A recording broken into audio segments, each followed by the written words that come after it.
Welcome to meeting నుంచి limit Prasad. ప్రభుత్వం ఏర్పడి అర్ధ భాగం అయినప్పటికీ ఇక్కడ మనకు బీఆర్ఎస్ మాజీ ఎమ్మెల్యే జైపాల్ యాదవ్ గారు ఉన్నారు. వారి స్పందన ఎలా ఉంది ఏంటి చెప్పండి సార్. ప్రభుత్వం ఏర్పడి దాదాపు అర్ధ భాగం అయిపోయింది. ఎట్లా చూస్తారు వాళ్ళు ప్రకటించిన సంక్షేమ పథకాలు కావచ్చు, మేనిఫెస్టో పెట్టిన పథకాల గురించి మీరు ప్రజలకు కానీ ప్రభుత్వానికి ఏం చెప్తారు? ఈ కాంగ్రెస్ పార్టీ ఎన్నికల ముందు ఇచ్చినటువంటి హామీలను తుంగలో కొట్టింది. ప్రజలను మోసం చేసింది. ప్రజలను మోసం చేసి మాయమాటలతోటి నమ్మించి వంచి ఆ విధంగా ప్రజలతోటి ఓట్లు వేయించుకున్నది. గద్దెనెక్కింది. గద్దెనెక్కిన తర్వాత ప్రజలకు ఇచ్చినటువంటి హామీలు మొత్తం కూడా టోటల్గా మర్చిపోయింది. 6 గ్యారెంటీలు మొత్తం కూడా దాన్ని ఆత్మహత్య చేశారు. 6 గ్యారెంటీలు అనేది ఇలా ప్రజలకు ఏ ఒక్క గ్యారెంటీ కూడా సంపూర్ణంగా అందడం లేదు. అదేవిధంగా డిక్లరేషన్స్, బీసీ డిక్లరేషన్ కావచ్చు, ఎస్సీ డిక్లరేషన్ కావచ్చు, ఎస్టీ కావచ్చు, మైనార్టీ కావచ్చు, రైతు డిక్లరేషన్ కావచ్చు, ఇవన్నీ డిక్లరేషన్స్ పేరుకు మాత్రమే ఆ విధంగా మోసం చేయడానికి డిక్లరేషన్స్ ఇచ్చారు. అదేవిధంగా ఈరోజు 420 పథకాలు వాళ్ళు ప్రకటించారు. 420 పథకాల్లో కూడా ఆ పథకాలు కూడా ప్రవేశపెట్టినట్టు పెట్టి దాన్ని సంపూర్ణంగా అమలు చేయకుండా మధ్యలో విడిచిపెట్టేశారు. ఈరోజు తెలంగాణ రాష్ట్రంలో ప్రజలు చాలా ఆవేదనతోటి, చాలా బాధతోటి ఈరోజు ఈ ప్రభుత్వము మాయమాటలు, మోసమాటలు గ్రహించి ఎప్పుడు ఎన్నికలు వచ్చినా ఈ ప్రభుత్వాన్ని బొందబెట్టడానికి ప్రజలు సంసిద్ధంగా ఉన్నారనే విషయాన్ని ఈ సందర్భంగా నేను తెలియజేస్తా ఉన్నాను. నిన్న బడ్జెట్ ప్రవేశపెట్టారు. బడ్జెట్లో ఏం ప్రవేశపెట్టారు? గతంలో ఇచ్చినటువంటి ఏ ఒక్క హామీ కూడా నెరవేర్చలేదు.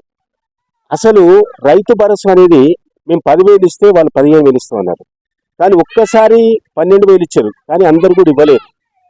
ఈ రోజు రైతు బీమా గురించి పేపర్లో వచ్చింది. రైతు బీమాకు అసలు బడ్జెటే కేటాయించలేదు. అంటే రైతు చనిపోతే తక్షణమే 5 లక్షల రూపాయలు ఇచ్చేది, అది కూడా కేటాయించలేదు. రైతులకు 24 గంటల కరెంటు మేము ఇచ్చేది. ఇప్పుడు కరెంట్ ఎప్పుడు పోతుందో, ఎప్పుడు వస్తుందో, రోజుకు 10 సార్లు పోతుంది, 10 సార్లు వస్తుంది. ఈ విధంగా రైతు పూర్తిగా నష్టపోయారు. తర్వాత గతంలో పెండింగ్ ప్రాజెక్టులు కానీ, రన్నింగ్ ప్రాజెక్ట్స్ కానీ మేము మొత్తం కూడా పూర్తి చేసి ఈ తెలంగాణ రాష్ట్రంలో సుమారు ఒక 30 లక్షల ఎకరాలకు సాగునీరు ఇచ్చినాం. ఈ కాంగ్రెస్ వచ్చిన తర్వాత మీరు అబద్ధాలు చెప్పి ప్రభుత్వం ఏర్పడిందని మీరు అంటున్నారు. ఏదైతే మేము స్థానిక ఎన్నికల్లో ప్రజలు మాకు 75% పట్టం కట్టారని ప్రభుత్వం చెప్పుకొస్తుంది. ఎట్లా చెప్పారు సార్? స్థానిక ఎన్నికలు సపరేట్ అండి. స్థానిక ఎన్నికలు అంటే మేము కూడా ప్రభుత్వంలో ఉన్నప్పుడు ఈ తెలంగాణ రాష్ట్రంలో 32 జిల్లా పరిషత్తులు ఉంటే 32 జిల్లా పరిషత్తులు మేమే గెలిచాం.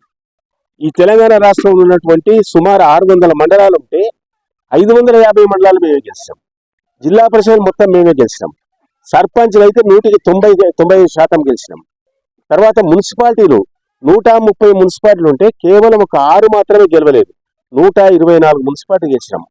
కార్పొరేషన్ 13 ఉంటే 13 గెలిచినాం. గెలిచిన తర్వాత ఏమైంది? స్థానిక సంస్థల్లో ప్రజలు ప్రభుత్వానికి అనుకూలంగా ఓట్లేస్తారు. అయితే అది బాపుని చూసి బల్బు అనుకుంటారు కాంగ్రెస్ వాళ్ళు. అది లెక్క కాదు. రేపు సాధారణ ఎన్నికలు వచ్చినప్పుడు ప్రజలు ఆలోచిస్తారు. ఏం ఆలోచిస్తారు? ఏ నాయకుడు బాగుంటాడు, ఏ పార్టీ బాగుంటుంది, ఏ ప్రభుత్వం బాగుంటుంది, ఏ పార్టీ ఇచ్చినటువంటి హామీలను పూర్తి స్థాయిలో అమలు చేస్తారు, గతంలో కేసీఆర్ ఉన్నప్పుడు ఏ విధంగా అమలు చేసిండు, అడిగిన పథకాలు మొత్తం కూడా పూర్తి చేసిండు. కానీ కాంగ్రెస్ వాళ్ళు ఇచ్చినప్పుడు ఒక్క హామీ కూడా నెరవేర్చకపోగా ఈరోజు ప్రజలు మొత్తం కూడా ఇబ్బందుల్లో ఉన్నారు. కాబట్టి ఈ కాంగ్రెస్ వాళ్ళు ఏమి చెప్తున్న మాటలు ప్రజలు నమ్మే పరిస్థితి లేదు. రేపు సాధారణ ఎన్నికలు వచ్చినప్పుడు 2 సంవత్సరాల, ఇప్పుడు డిసెంబర్లో ప్రమాణ స్వీకారం చేశారు. మళ్ళీ ఇప్పుడు మార్చి వచ్చింది అంటే 2 సంవత్సరాల 3 నెలలు గడిచిపోయింది. ఇంకా ఉన్నది 1 సంవత్సరంన్నరే. నెక్స్ట్ ఎలక్షన్ సీజన్ వచ్చేస్తుంది, ఎలక్షన్ ట్రెండ్ వచ్చేస్తుంది. ప్రజల్లో పెద్ద మార్పు వస్తుంది. ఒక ట్రెండ్ అంటే ఒక సునామీ మాదిరిగా ఈ కాంగ్రెస్ పార్టీ వచ్చే ఎన్నికల్లో కొట్టుకుపోయే పరిస్థితి వస్తుంది. పార్టీ ఫిరాయించిన నాయకులకు ఈ రోజు కోర్టు క్లీన్ చిట్ ఇచ్చింది. ఎట్లా చూస్తారు సార్? బీఆర్ఎస్కి వెళ్ళి బీఫామ్ తీసుకొని పార్టీ గెలిచి పార్టీ మారారు. వాళ్ళ మీద క్లీన్ చిట్ ఇచ్చింది. ఎవరైతే దాన నాగేంద్ర గారు కావచ్చు, ప్రిన్స్ శ్రీగారి గారు, వాళ్ళ మీద తీసుకున్నారు. పార్టీ మారినటువంటి ఎమ్మెల్యేల మీద గతంలో హైకోర్టు కానీ, సుప్రీంకోర్టు కానీ అప్పీల్ చేసినాము. అప్పీల్ చేసినప్పుడు సుప్రీంకోర్టు ఏమన్నదంటే అక్కడ స్పీకర్కి ఉంటుంది, స్పీకర్ అధికారాలు ఉంటాయి. కాబట్టి స్పీకర్ దగ్గర తెలుసుకో, స్పీకర్ నోటీసులు 3 నెలల లోపల నోటీసులు ఇవ్వాలి, తీర్పు ఇవ్వాలని చెప్పి సుప్రీంకోర్టు డైరెక్షన్ ఇచ్చింది. మన స్పీకర్ గారు మొత్తం కూడా పార్టీ మారిన వాళ్ళని మొత్తం కూడా ఎవరు పార్టీ మారలేదు, అందరూ కూడా నిజాయితీగా ఉన్నారని చెప్పి ఆ కేసును మొత్తం కూడా క్లోజ్ చేయడం జరిగింది. ఎగ్జాంపుల్ తీసుకుంటే Danam Nagender BRS party ticket Congress మీద గెలిచి ఆయన 2 సంవత్సరాలు దీంట్లోనే ఉండి ఎన్నికలు వచ్చిన తర్వాత మరి ఎన్నికలు గెలిచిన తర్వాత పార్టీ మారింది. పార్టీ మారిన తర్వాత మారడమే కాదు, మళ్ళీ ఎంపీ ఎలక్షన్ వచ్చినప్పుడు కాంగ్రెస్ పార్టీ టికెట్ తీసుకొని చేయకూడదు పోటీ చేసింది. అంటే ఈరోజు చట్టాలు ఇలా రూల్స్ రెగ్యులేషన్స్ ఇవన్నీ కూడా తుంగలో దొక్కిరు. ఇక్కడ అసెంబ్లీ స్పీకర్ కావచ్చు, ఆ విధంగా క్లియర్గా మరి మళ్ళీ చేయకూడదు తీసుకొని పోటీ చేసిండు. క్లారిటీ ఉంది, అది ప్రపంచానికి తెలుసు, ప్రజలకు తెలుసు. తర్వాత కోర్టు ఏమన్నది, స్పీకరు తుది నిర్ణయం తీసుకున్నాడు కాబట్టి మేము స్పీకరు ఇచ్చినటువంటి నిర్ణయానికి మేము ఆయనకు వదిలేస్తున్నాము అని చెప్పారు. కానీ మాకు ఇంతవరకు జడ్జిమెంట్ కాపీ ఇవ్వలే. ఆ జడ్జిమెంట్ కాపీ ఇస్తే, స్పీకర్ ఇస్తే మేము మళ్ళీ సుప్రీంకోర్టుకు అప్పీల్ చేయడానికి సిద్ధంగా ఉన్నాం. జాగృతి పార్టీ అధ్యక్షురాలు కవిత గారు పార్టీ పెట్టబోతున్నారు. పార్టీ పెడితే బీఆర్ఎస్ పార్టీ నాయకుల మీదనే ఆమె పదే పదే స్పందిస్తుంది, కాంట్రవర్సీ వ్యాఖ్యలు చేస్తుంది. దాని మీద పార్టీ పెడితే లాభమా నష్టమా ఎట్లా ఉంటుంది భవిష్యత్తులో? ఇప్పుడు భారతదేశ ప్రజాస్వామ్యంలో, రాజ్యాంగంలో ప్రతి ఒక్కరు కూడా అధికారాలు కల్పించారు. ప్రతి ఒక్కరు కూడా భారత రాజ్యాంగము అధికారం కల్పించింది. ఈ భారతదేశంలో అనేక పార్టీలు, 700 పార్టీలు ఉన్నాయి ఇప్పటికీ. అంటే ఎలక్షన్ కమిషన్ దగ్గర రిజిస్ట్రేషన్ అయిన అటువంటివి 700 పార్టీలు ఉన్నాయి. అందులో కవిత కూడా ఒక పార్టీ పెట్టొచ్చు, ఎలక్షన్ కమిషన్ కూడా ఆమోదించవచ్చు, ఆమెకు పార్టీ గుర్తింపు ఇవ్వచ్చు, ఆ విధంగా చేయొచ్చు. కానీ పార్టీ పెట్టేంత మాత్రాన ఇళ్ళలకగానే పండుగ కాదు. పార్టీ పెట్టేంత మాత్రాన ఏదో ప్రభుత్వానికి వస్తుంది, ముఖ్యమంత్రి అవుతాము, మంత్రం అవుతాం అనేది అది కళ్ళ. ఎందుకంటే అసలు ఎలక్షన్ వచ్చినప్పుడు ఈ తెలంగాణ రాష్ట్రానికి ఏ పార్టీ ఉండాలి, ఏ ప్రభుత్వం రావాలి, ఏ ముఖ్యమంత్రి కావాలి, ఏ నియోజకవర్గానికి ఎవరు ఎమ్మెల్యేకి బాగుంటుందని చెప్పి ప్రజలు నిర్ణయిస్తారు. ప్రజా తీర్పును మేము గౌరవిస్తాం. ప్రజా తీర్పు అన్ని కోర్టుల కన్నా పెద్ద తీర్పు.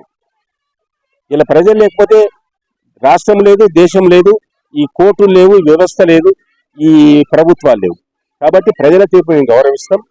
కవిత పార్టీ పెట్టని, ఇంకోరు పెట్టని మా బీఆర్ఎస్ పార్టీ మాత్రం ఖచ్చితంగా రేపు వచ్చేటువంటి ఎన్నికల్లో సమర్థులైనటువంటి అభ్యర్థులకు టికెట్లు ఇస్తారు. తప్పకుండా గెలుస్తాం. తిరిగి కేసీఆర్ గారు ముఖ్యమంత్రి కావడం ఖాయం. ప్రజల ఆశీస్సులు ఉన్నాయి, ప్రజల జీవనం ఉన్నాయి. బీఆర్ఎస్ పార్టీలో గతంలో పనిచేసి ఇప్పుడు బయటకు వచ్చి పార్టీ పెట్టబోతున్న జాగృతి అధ్యక్షురాలు కవిత గారు అధికార పక్ష నాయకులను విమర్శించడం కన్నా బీఆర్ఎస్ నాయకుల మీద దాడి చేస్తుంది. హరీష్ రావు గారి మీద, కేటీఆర్ గారి మీద ఎట్లా చూస్తారు సార్? ఏం దాడి చేసినా, ఏం చేసినా దాడి చేసేంత మాత్రాన దాంతో నష్టమేం లేదు. ఇలా కేటీఆర్ మీద చేసినా, హరీష్ రావు మీద చేసినా, కేసీఆర్ మీద చేసినా, లేకుంటే ఎంటైర్ పార్టీ మీద చేసినా, వ్యక్తిగతంగా పార్టీ నాయకుల మీద చేసినా అది ప్రజలు గమనిస్తారు. కొంచెం మేము ప్రశాంతంగా ఉంటే సరిపోతుంది. ఎందుకంటే కాలమే నిర్ణయిస్తుంది. కాలం అనేది చాలా గొప్పది.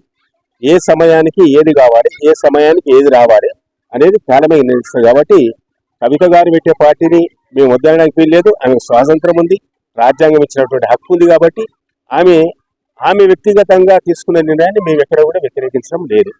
Thank you sir. మొత్తానికి మాజీ ఎమ్మెల్యే జయపాల్ యాదవ్ గారు చెప్తున్న స్పందన ఏంటంటే పార్టీ అర్ధ భాగం ఇప్పటికే కంప్లీట్ అయిపోయింది, ఇంకా అర్ధ భాగం ఉంది. ఇప్పటికే వాళ్ళ ప్రకటించిన సంక్షేమ పథకాలు కూడా అమలు చేసి ప్రజలకు ఏదైతే చెప్పి ప్రభుత్వం ఏర్పరుచుతున్నారో ఆ పథకాలని అమలు చేసే విధంగా మీరు ముందుకెళ్తే బాగుంటుంది. భవిష్యత్తులో మళ్ళీ బీఆర్ఎస్ పార్టీ మాకు ప్రభుత్వం ఏర్పడుతుంది, మేము మళ్ళీ మా కేసీఆర్ గారు హయాంలోనే పనిచేస్తామని ఇక్కడ మాజీ ఎమ్మెల్యే జయపాల్ యాదవ్ గారు చెప్తున్నారు. ఇదే మొత్తానికి చూస్తున్నాను. మీటింగ్ న్యూస్ నేను కల్వకూడదు.